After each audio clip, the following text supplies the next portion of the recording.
Now, as far as the Amit Shah speech, I'll slightly disagree with both you and Sandeep. Even the small clip which you played out, there are lots of things which we can say that Amit Shah is being very selective about it. Yes, Hmm. Ambedkar did disagree with 370, but from a perspective which was his. When the issue had actually pointed out, he's the one who started talking about zonal plebiscite. Would the BJP, would Shama Prasad Mukherjee or whoever was there at that point, they definitely did not agree.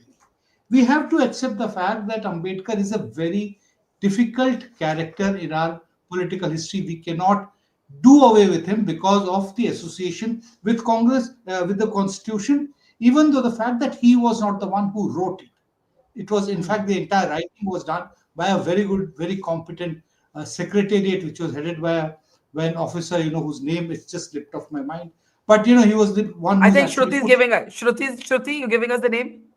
BN Rao. Okay. Huh? BN Sorry, say that Rao. again. Yeah, yes, BN Rao. Yeah. Thank you. yes. Yes. She, thank you for reminding the name. Very important role. But anyway, what I'm saying is that Ambedkar cannot be done away with. But there were problems with Ambedkar. Congress had problems. Gandhi had problems. The Hindu Mahasabha had problems. Savarkar had. Golwalkar had. I can, actually, write possibly for 3 days trying to pull out, various instances when the Hindu Mahasabha, the RSS, the Jansan, they all had problems with Ambedkar. But I think the point is that there would be as many, just one but there very would be brief as point. many. Okay. All right. Okay. Very brief point. In 1990, when VP Singh gave the Bharat Ratna to Ambedkar, as reporters, I know that to what extent was the BJP discomfited with it.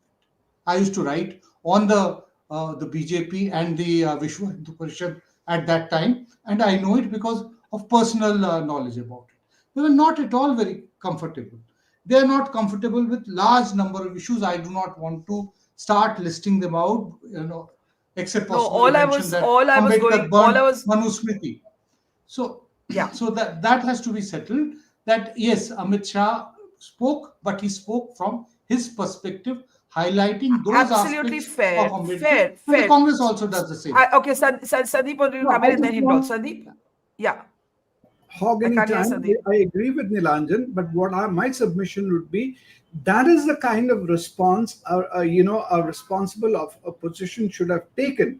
Counter Amit Shah, inside or outside the parliament on these facts. Also Yeah. expose to them that what is BJP's has been BJP or RSS's problem.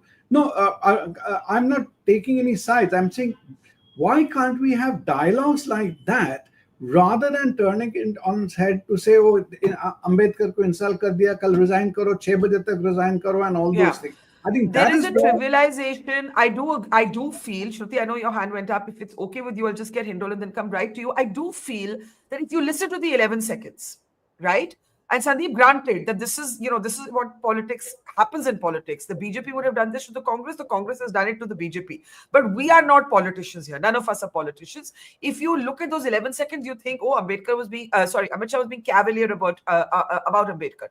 But if you listen to what he says thereafter, he's actually listing maybe debatable points that he thinks point to a disagreement between Ambedkar and the Congress. Nilanjan makes the important point that as many cases can be argued from the other side. Hindol, I think the point you're saying it, how does it all matter? No, I'm also saying to begin with that I do not accept Sandeep's point at all that quote unquote the right is rustic. I grew up seeing enough murderous communists in Calcutta who all spoke with a clipped Oxbridge accent. Don't tell me that the right is rustic. no, That's no, no. rubbish. I Don't am tell right. me that. I don't buy No, that. He that Now, was was being, I think he was being ironic.